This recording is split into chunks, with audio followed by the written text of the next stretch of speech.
Okay, what I wanted to do is back up just a little bit and show you another slide that I have here. I'm sorry we skipped a few places. Uh, just as an overview, right? I wanted to show you, right now we are discussing this image intensifier, right? But up here is where you have a switchover, right? You have your CCD or your TV camera, right? And that gets split off to either a TV monitor or potentially kind of like a cine camera, which is a movie camera, uh, as well as the spot film camera, which I described if in conventional fluoroscopy, which we have to make a distinction between conventional and digital. In the conventional or older type of fluoroscopy, that spot film device would be used to take just a standard static radiograph, as we discussed earlier. So I want to move through this just a little. Okay, get a lot of light. And backtracking just a little bit, I mentioned that the input phosphor is cesium iodide, um, which we said is going to turn our incident X-ray. Here's our cesium iodide. It's going to turn us into light photons, but I failed to mention that the photocathode is actually made of uh, cesium and antimony components. So it's a different type of phosphor.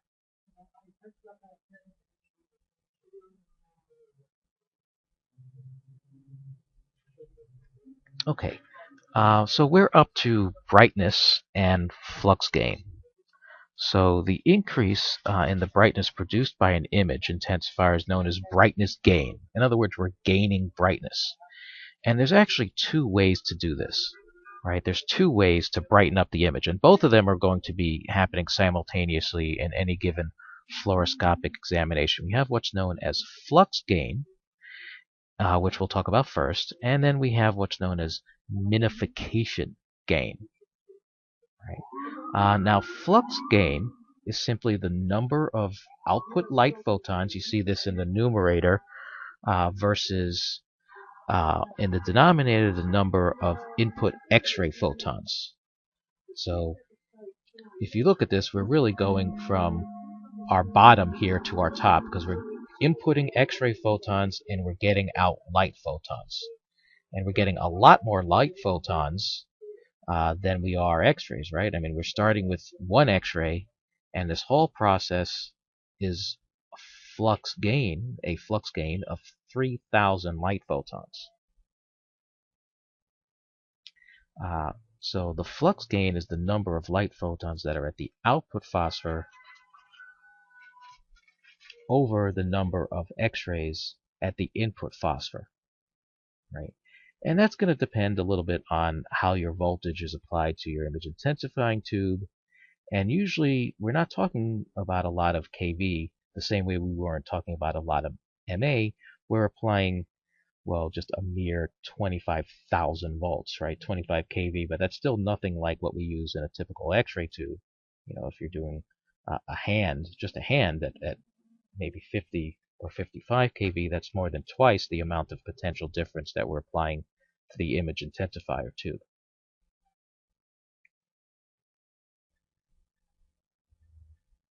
Now, the other way that we can brighten up an image, because that's what we're talking about, we said is known as minification gain. Right? So the minification gain is typically makes the output image about 35 to 80 times as bright as the input image. These goggles were used earlier in fluoroscopy before I became a technologist, before you really had any of these modalities that allowed you to make the image much brighter. Now, minification gain is a geometric property. It has to do with the ratio of the size of the input phosphor, which is much larger than the size of the output phosphor. And the analogy I like to use is if you're pumping water through a tube.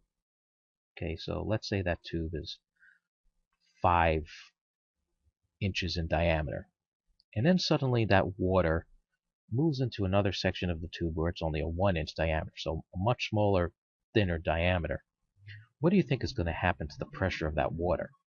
Right, it's going to increase dramatically. It's kind of like when you put your thumb over the sink and you're washing dishes, let's say, and all of a sudden you kind of close off a good portion of where that water spout is coming out of, and all of a sudden you get this nice, heavy kind of stream that comes out. It's a little bit smaller, right? But it's a lot stronger, and that's what's happening in minification gain. Our input screen is much larger than our output screen, so subsequently these photons get compressed to a much smaller area, right? The area of our input screen, which is about 6 to 12 inches in diameter, whereas our output screen is just 1 inch. So if you want to figure out the actual minification gain, the diameter of the input phosphor squared over the diameter of the output phosphor, right? That's going to give us what's known as our minification gain. So we have, again, two types of gain: minification gain and flux gain. Now, because we have these two types of gains, we have a third calculation which is known as our total brightness. In other words, when you have to add these two gains together, it's not quite as easy as adding. It's not much harder, though. It's just multiplying the two together. So the main formula that we want to discuss is an older, but it's a little bit more simpler type of explanation for overall total brightness, which we said is our total brightness gain, is the minification gain multiplied by the flux gain. Right? There's another formula, a little bit more complicated. It's the output phosphor illumination, and that illumination is measured in candela, over the input exposure rate. Right? I'm going to test you on the first one here. Right? So our total brightness gain will be our minification gain times our flux gain. And we are talking an overall brightness from your typical image intensifier tube of between 5,000 and 30,000. Right? Of course, over time that may change a little bit, wear and tear on the tube, etc. But that's a nice bright image. Now, when it comes to the machinery, at the very beginning of the presentation, I mentioned that this particular fluoroscopy room was a remote room. So a remote room is one type of fluoroscopic machine. Then you have what's known as a conventional. So all fluoroscopic machines will have an X-ray tube, right? That's going to be attached by what's known as the Fluro carriage. That's that big piece of equipment that I will demo to you in the laboratory, but that's what the fluoroscopist or the radiologist would be moving around. And that's attached to the image intensifier tube. So as you are moving the Fluro carriage around underneath the table in a conventional room, you are moving the X-ray tube. The remote tubes, or remote fluoroscopic machinery, have the X-ray tube on top. So the directions are reversed from where the image receptor is compared to where the X-ray tube actually is.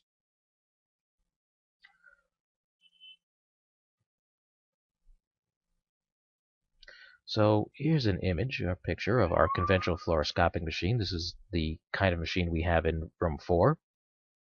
Right? You have your image intensifier up here, patient underneath that with the tube somewhere below them facing up. And as this carriage is moved up and down the body, accordingly the X-ray tube will move as well. All of the parameters such as collimation can be done by these controls that are actually on the fluoroscopic carriage. The physician that's operating the equipment should be standing at the table side during the exam because they need to operate the actual equipment. Technologist, we said, would either, firstly, maybe not even be in the room, but if they are inside the room and they are assisting with the procedure, they should be standing as far back as possible behind the radiologist with an apron on. In a remote fluoroscopic equipment, you see here that this looks like a regular X-ray table, almost, right? We have our X-ray tube typically above the table. Underneath, though, however, we have our image intensifier.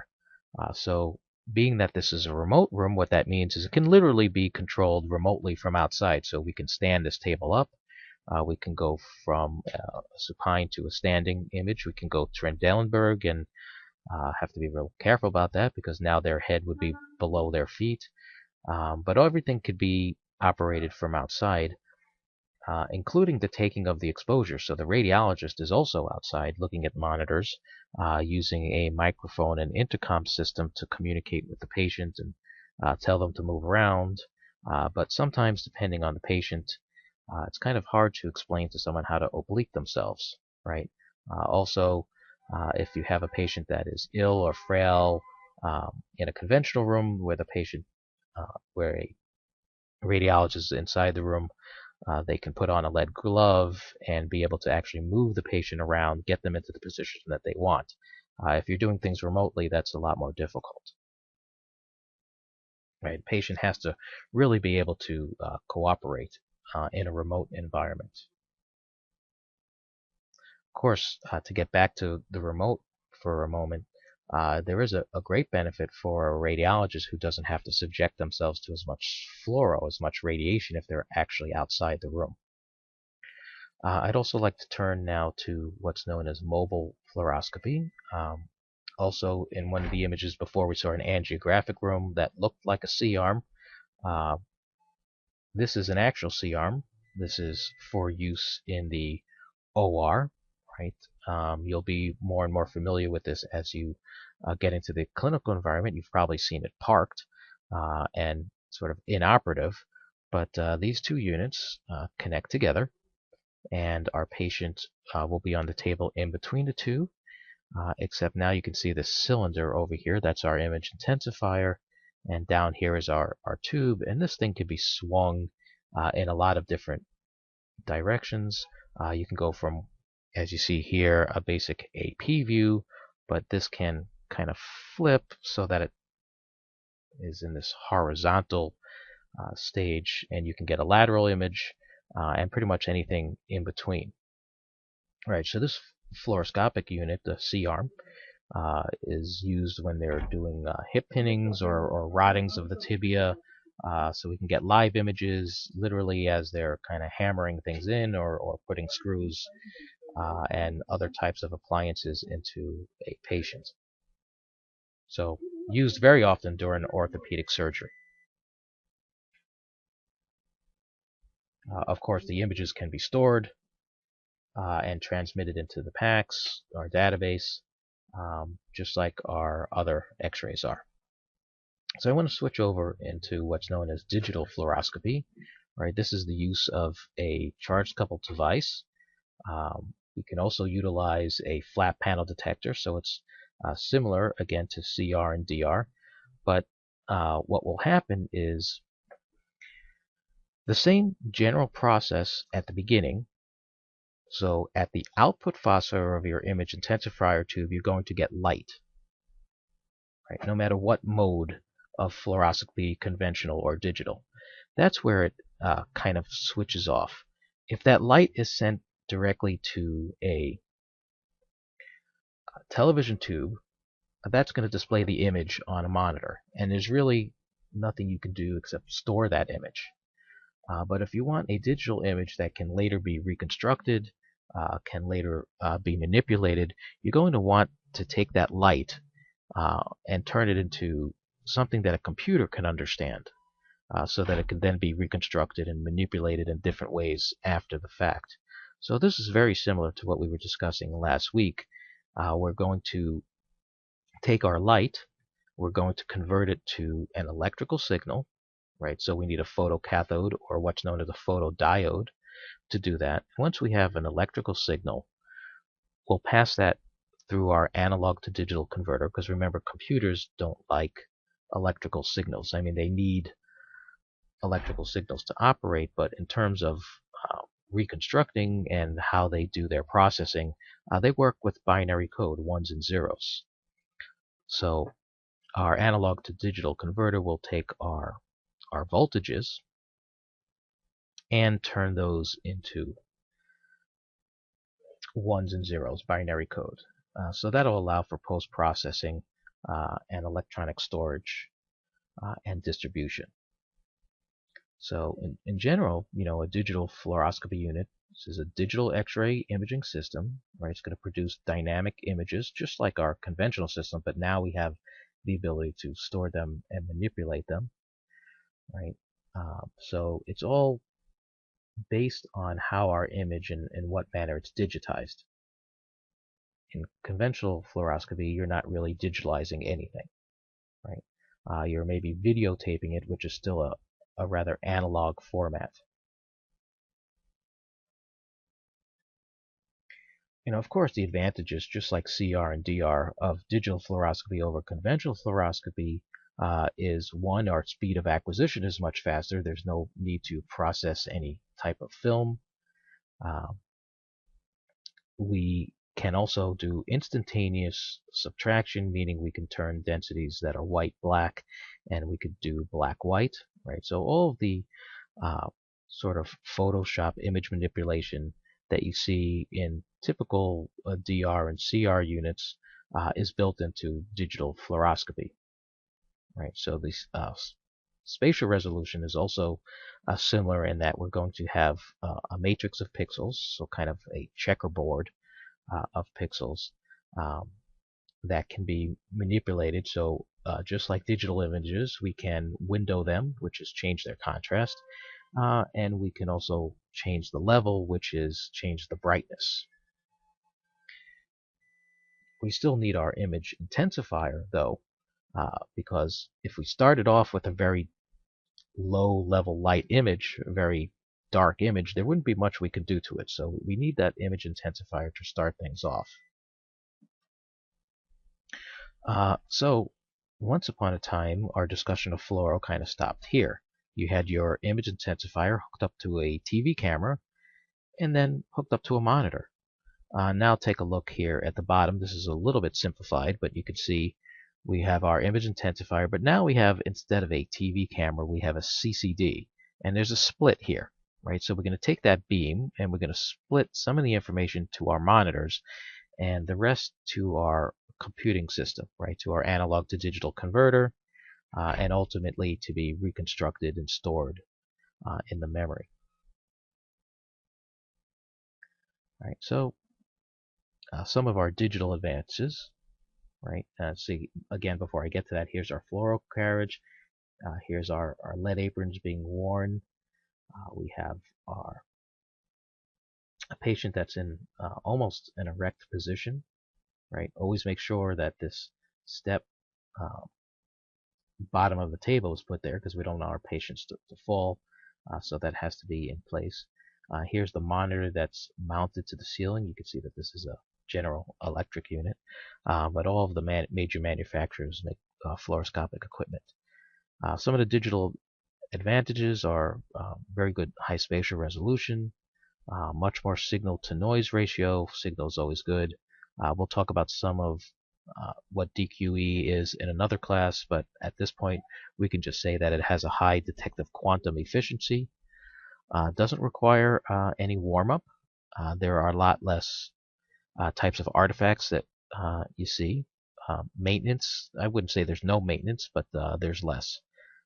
And we have the ability to set our dose at lower factors because, again, remember, in the digital world you can technically use less radiation than you would in the conventional world. Also, the fluoro can be set to pulse. So, for instance, if you have your finger on the fluoro button for 10 seconds, you might actually get less than 10 seconds because it will turn on and off to kind of vary the radiation. And that'll allow for an overall lower exposure. Right. So in the digital world, we're no longer hooked up to this camera. Right. Here's the top of our image intensifier. Here's our output phosphor, And we're now hooked up directly to a CCD.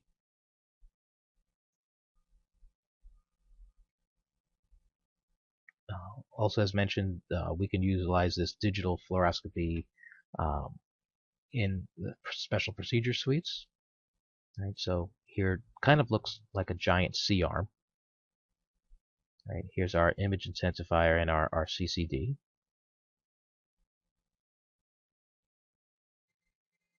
Right. In terms of how fast of a movie per se can we get, we're talking about image acquisition rates of 1 to 10 per second. So 1 to 10 frames per second. Uh, so we need about 33 milliseconds to produce a single video frame. So we're going to get basically a movie going on here. Right. Um, we may need longer exposures to ensure that we get a lower noise, and that's typical of digital equipment, right? We usually err on the side of more versus less. That way we have less noise and a better image, right? Better contrast resolution. Protection in Fluro, we talked a little bit about this, but we have um, our lead curtain, right? And you should be wearing your lead apron there. Again, we want to use our friend's distance, so we want to be behind the radiologist if we're in the room, um, directly behind them, and wearing a lead apron. Of course, our hands should never be in the field of radiation. Often, though, the radiologist will wear lead gloves if they have to move the patient around. Right, so here's a picture of an apron with our lead gloves intact here. Right, there's also a bucky slot cover which helps some of the radiation not leak out. Right. Some of the typical exposure values that you should remember, not so much the right side of the box here, but in terms of the tabletop exposure rate, we're talking about 10 Rankine per minute is a maximum. Typically, we're much lower, a third or less, between 1 and 3 Rankine per minute. And the source to skin distance, so remember this tube is very close to the patient overall. We really want to keep these down to about 15 inches for stationary equipment and 12 for mobile equipment. These are some numbers that you're going to want to memorize. Mentioned earlier before that there is a 5-minute audible alarm that will go off once fluoro has been on for a continuous 5 minutes. So basically, someone could be fluoroing for 10 seconds, then do some things with their finger off the button, and at that point the timer is not timing, right? It has to be continuous. So it might take you 20 minutes to get to that 5 minutes, or you might never reach that point where the exam is just finished before you actually reach 5 minutes of continuous radiation.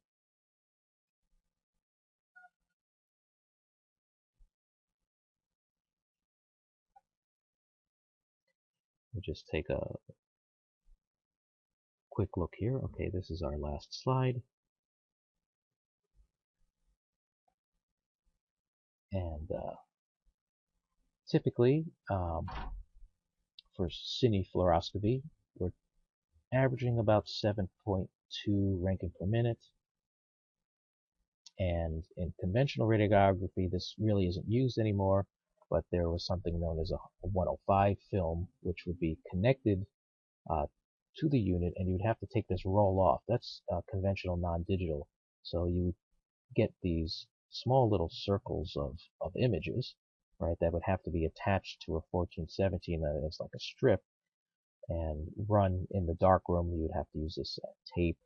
Hope it didn't fall off in the actual processor somewhere. Then we would take those, kind of cut them to size, put them into these plastic sleeves to then be presented on a view box. So definitely we're pretty happy about utilizing the digital fluoroscopy now. I will also attempt to put another PowerPoint up that I have found for some more information Also, make sure to read the chapters in the books on fluoroscopy, focusing on the differences between conventional as well as digital fluoroscopy. Thank you.